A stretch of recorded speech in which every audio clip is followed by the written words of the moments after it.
The late afternoon sun cast long shadows across the polished linoleum floor of Dr. Arthur Hayes's veterinary clinic, a place that had seen more life, loss, and quiet courage than most. Dr. Hayes, a man whose silver hair and steady hands spoke of decades spent tending to the animal kingdom, gently palpated the abdomen of a fluffy Persian cat named Snowball. Its owner, a woman draped in expensive silks, tapped her foot impatiently, her concern more for the disruption to her schedule than for Snowball's minor digestive complaint. "He'll be just fine, Mrs. Albright," Dr. Arthur said, his voice calm and measured, a familiar reassurance he'd offered thousands of times. "A simple dietary adjustment should do the trick. I'll have Sarah at the front desk prepare a small bag of the recommended food." He offered a small professional smile that didn't quite reach his tired eyes that had witnessed the spectrum of human emotion, from unbridled joy at a new life to the profound grief of a final goodbye. Mrs. Albright nodded curtly, already reaching for her designer handbag. "Excellent, do hurry, Doctor. Snowball has his grooming appointment at 5. She scooped up the Persian, offering a perfunctory thank you before sweeping out of the examination room. "Doctor." Arthur let out a slow breath he hadn't realized he was holding. He stripped off his gloves and washed his hands, the scent of antiseptic soap a constant in his life. The clinic, usually bustling, was quiet now, his last scheduled appointment. He glanced around the familiar room, the stainless steel table, the neatly arranged instruments, the anatomical charts on the wall. Each object was a silent testament to his life's work.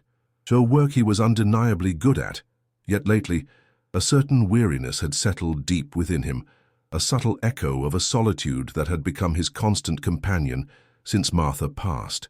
He sometimes felt like an old, reliable machine, efficient and precise, but missing a vital, warming spark. He walked towards the window, looking out at the street as dusk began to settle. Another day nearly done. Dr. Arthur Hayes, not Dr.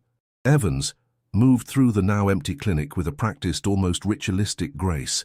The bright, sterile lights of the examination rooms had been dimmed, leaving only the softer glow from his office and the reception area. He meticulously wiped down the stainless steel surfaces one last time, the metallic tang mingling with the lingering scent of disinfectant. Even after Sarah, his capable assistant, had done her evening cleanup, he always did a final check. It wasn't a lack of trust in her, but a deeply ingrained habit, a personal commitment to the order and sanctity of his workspace. This clinic was more than just a business. It was a sanctuary for creatures who couldn't voice their pain, and he was its steward. He paused by a small incubator in the recovery room. Inside, a tiny, scruffy kitten, no bigger than his hand, slept soundly. It had been found abandoned in a dumpster a few days prior, cold and near death. Dr. Hayes had worked tirelessly, coaxing it back to life with warmed fluids and gentle care. He watched its small chest rise and fall, a faint smile touching his lips. These were the moments that chipped away at the weariness, the small victories that reaffirmed his purpose. He reached in, his large, calloused finger stroking the kitten's head with surprising tenderness. "You're a fighter, aren't you, little one?" he murmured, his voice barely a whisper. Later, in his small, cluttered office, surrounded by veterinary journals and framed photos of pets he had saved over the years, and one prominent, slightly faded photo of Martha, her smile radiant, he reviewed the day's case files. Each entry was precise, his handwriting neat despite the late hour. He made notes, cross-referenced symptoms, ensuring nothing was overlooked. This dedication wasn't for show. There was no one left to impress in the quiet of the night. It was an intrinsic part of who he was, a quiet promise he'd made to himself and to every animal that came through his doors. The resilience of these creatures, their ability to trust and heal even after hardship, often mirrored the strength he wished he felt more consistently within himself. What's the toughest battle your own pet has ever faced, and how did their courage inspire you? Share your stories in the comments below, just as Dr. Hayes was about to lock up. A faint rhythmic thumping sound reached his ears from the alleyway that ran alongside the clinic. It was followed by a muffled sob. Curiosity, or perhaps a lingering sense of duty that never truly slept, pulled him towards the back door. He peered out into the dim, garbage-strewn alley. There, huddled against the cold brick wall, was a small boy, no older than 10. His clothes were worn and a size too big, his face smudged with dirt and tears. Clutched tightly in his arms, wrapped in a threadbare towel, was a ginger tabby cat. The boy, whose name was Leo, rocked back and forth, whispering to the bundle in his arms, "It's okay, Mittens. It's okay. You'll be okay." But his voice trembled, betraying his fear. Mittens lay unnervingly still, only a faint, shallow breathing indicating life. One of her paws was swollen and held at an awkward angle. Her usually bright green eyes were dull with pain. Leo's world revolved around Mittens. In the often harsh and lonely landscape of his young life, Mittens was his confidant, his playmate, his one constant, unwavering source of affection. She was the furry warmth that greeted him in their small, often cold room, the silent listener to all his whispered secrets and dreams. The thought of losing her was a chasm of terror he couldn't bear to face. He had found Mittens, or rather, she had found him, a tiny abandoned kitten mewling behind a dumpster nearly 2 years ago. He had shared his meager school lunches with her, nursed her through a kitten cold with water from a spoon, and she, in turn, had filled a void in his life he hadn't known was so vast. Now, seeing her so hurt, a profound helplessness washed over him. He had no money, not a single coin to offer for help. He'd seen the sign for the veterinary clinic many times, a place of healing that felt as distant and unattainable as the moon. The bullies from the older grades had been a recurring torment, but today they had been crueler than usual, their taunts escalating to violence directed at the one thing Leo cherished most. He'd tried to protect Mittens, but he was small, and they were many. The memory of their jeering laughter as they cornered his defenseless cat was a fresh wound, as painful as the throbbing in Mittens' leg.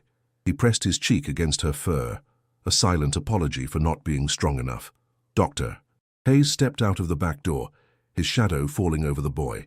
"Son, is everything all right out here?" he asked, his voice gentle, not wanting to startle him further. Leo flinched, scrambling to his feet, trying to shield Mittens. His eyes, wide and fearful, darted towards the veterinarian, then back to the injured cat. We're okay, mister. Just resting." His voice was small, barely audible above the distant city hum. Dr. Hayes took a slow step closer, his gaze soft and reassuring. He could see the raw fear in the boy's posture, the protective way he cradled the animal. "That's a nasty-looking leg your friend has there," he said, nodding towards Mittens. "Why don't you bring her inside? It's warm, and I can take a proper look. No charge, of course." Leo hesitated, his lip trembling. The kindness in the man's voice was disarming, but years of fending for himself had taught him to be wary. You wouldn't charge," he whispered, disbelief in his eyes. "Not a penny," Dr. Hayes confirmed, offering a small, encouraging smile. "Come on, let's get her out of this cold." Reluctantly, Leo followed Dr. Hayes into the bright, clean examination room. The veterinarian gently took Mittens, his experienced hands moving with a practiced calm that seemed to soothe both the boy and the cat. As he carefully examined the swollen paw, Mittens let out a soft, pained meow. "How did this happen, son?" Dr. Hayes asked, his tone even, though a knot of anger was beginning to form in his chest as he suspected the cause. Tears welled in Leo's eyes and began to spill down his dirty cheeks. The dam of his composure finally broke. It was the older boys," he choked out. "From the school down the street. They always pick on me. But today, they went after Mittens." He sniffled, wiping his nose with the back of his hand. "They called her, a mangy stray, and said she was as worthless as I was. They cornered her by the bins, and one of them, he kicked her. Hard. They were laughing, mister, laughing while she cried." Dr. Hayes listened, his expression hardening almost imperceptibly. He had seen cruelty in many forms, but the casual malice of children tormenting a defenseless animal, and by extension its vulnerable owner, stirred a deep, protective anger within him. He pictured the scene, the jeering faces, the fear in the boy's eyes, the cat's desperate attempt to escape. It was a familiar, ugly story. He carefully cleaned a small abrasion near Mittens's eye. "They said she was worthless, did they?" he said, more to himself than to Leo, his voice low and steady. "We'll see about that." "Mittens has a fractured tibia, Leo," Dr. Hayes said, his voice now firm but still gentle as he addressed the boy. "It's a clean break, thankfully. We'll need to set it and put a small cast on it. She'll be uncomfortable for a while, but she's a strong little cat. She'll heal." He saw the flicker of hope in Leo's eyes, quickly followed by a shadow of worry. "And don't you worry about the cost. Consider it..." On the house. Leo looked up, his eyes shining with unshed tears, a mixture of gratitude and awe. "Really, sir?" Dr. Hayes nodded. Then his gaze shifted, a steely glint appearing in his usually kind eyes. The weariness he often felt was momentarily replaced by a surge of protective indignation. "Really? Now about these older boys. Tell me more about them, Leo. Where do they usually hang out after school?"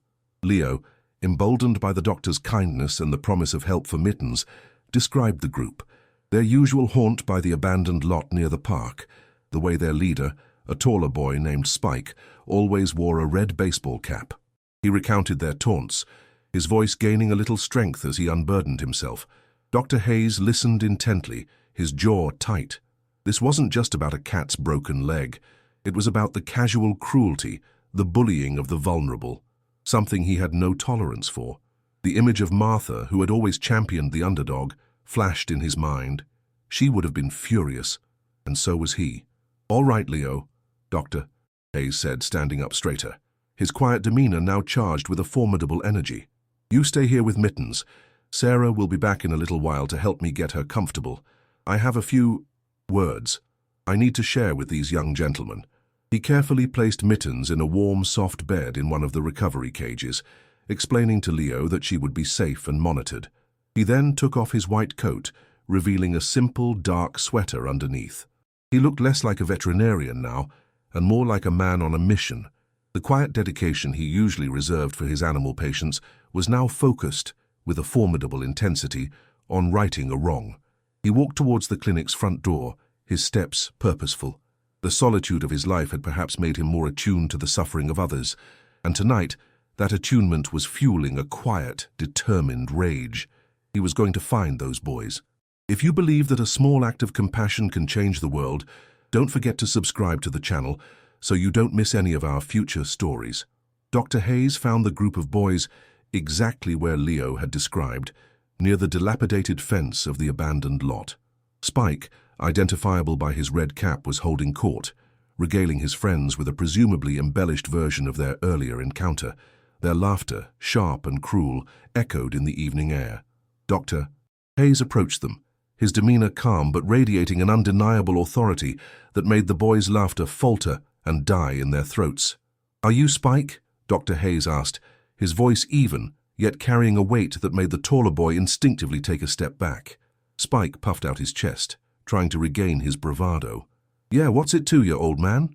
"It's about a cat named Mittens," Dr. Hayes stated, his eyes locking onto Spike's. "A ginger tabby. You and your friends hurt her today. You hurt her and you hurt her owner, a young boy named Leo." The other boys shuffled nervously, avoiding eye contact. Spike, however, tried to bluster.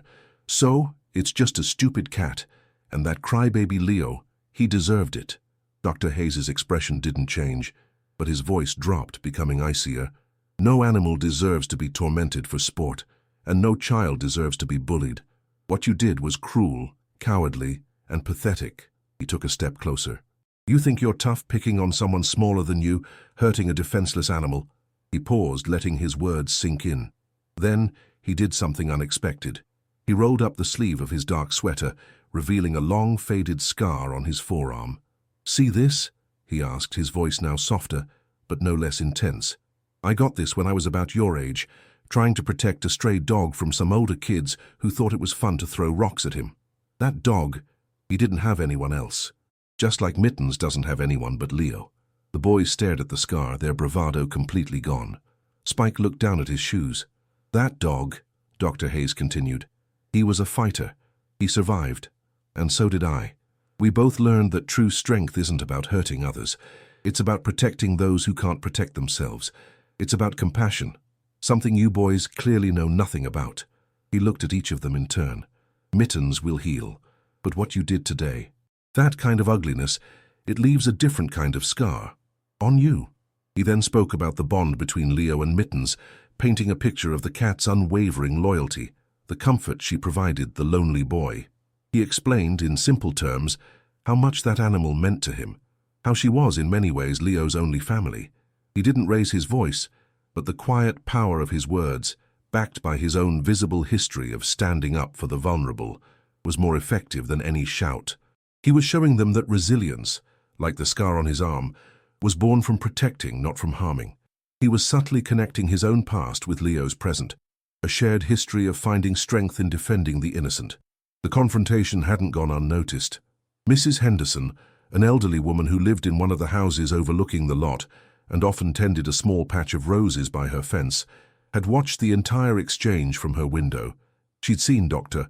Hayes approach the boys, seen their initial defiance melt away under his steady gaze and quiet words.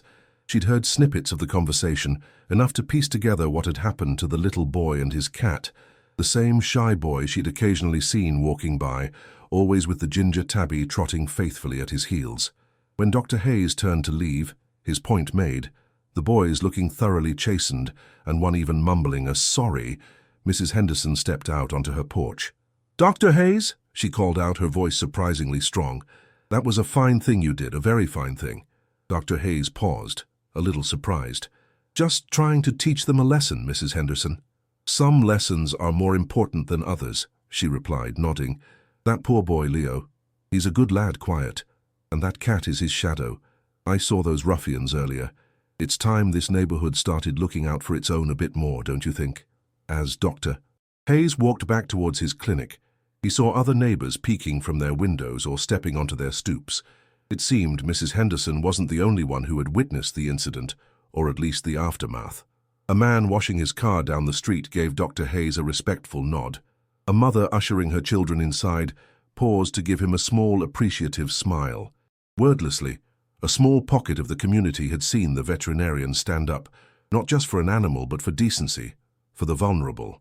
Back at the clinic, Sarah, his assistant, had arrived and was already gently tending to Mittens, who now sported a tiny, bright blue cast on her leg.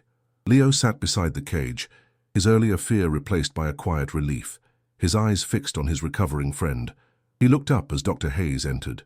"She's going to be okay, isn't she, Doctor?" Leo asked, his voice still small but hopeful.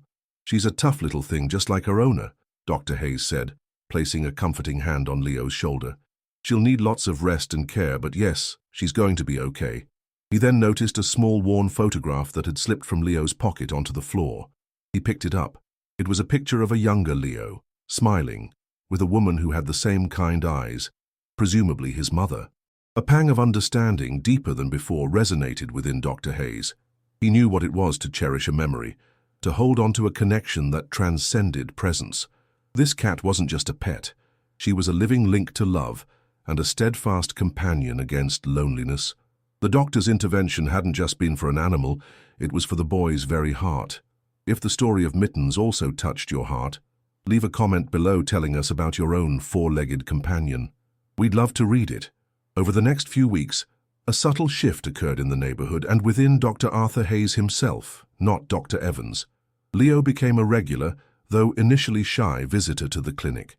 He'd come after school, ostensibly to check on Mittens during her recovery, but also to help Sarah with small tasks, sweeping floors, refilling water bowls for the boarded animals, or just sitting quietly and reading to the recovering patients.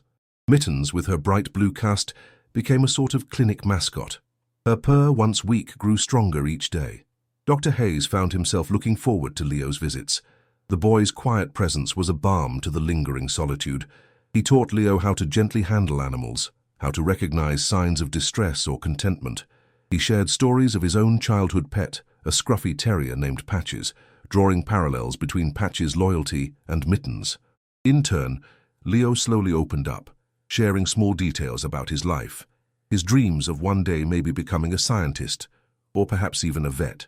The clinic, once just a place of work for Dr. Hayes, began to feel more like a home again, filled with a warmth that had been missing for too long. The bullies were not seen tormenting Leo or any other vulnerable target again. The quiet, firm stand, taken by Dr. Hayes, witnessed by a few, had rippled through the local grapevine. Mrs. Henderson started leaving out a small bowl of fresh water by her roses, and sometimes a few cat treats, just in case Mittens passes by. Other neighbors began to greet Leo with friendly smiles. He was no longer invisible. One afternoon, Leo arrived with a small, clumsily wrapped package. "This is for you, Dr. Hayes," he said, his cheeks flushed. Inside was a hand-drawn card.